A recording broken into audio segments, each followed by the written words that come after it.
Bookending as a tool for boundary setting, reel 4. So yesterday I described precisely how to use bookending when you are setting a particularly difficult boundary, and how you use a supportive and safe other person. So let's call the person that you're setting the boundary with your boundary target, and the supportive other person that you're bookending with your boundary partner.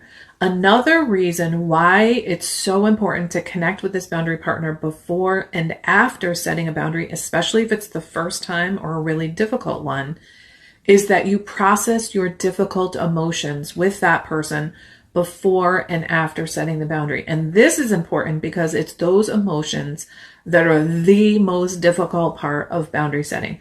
When you process those emotions and release them and share them with another person before and after setting the boundary with the target of your boundary, you are so much less likely to launch those emotions on the target of your boundary, and you're so much less likely to cave in and take back the boundary. So this is why bookending is so important. I'll have more on this and the reels to come.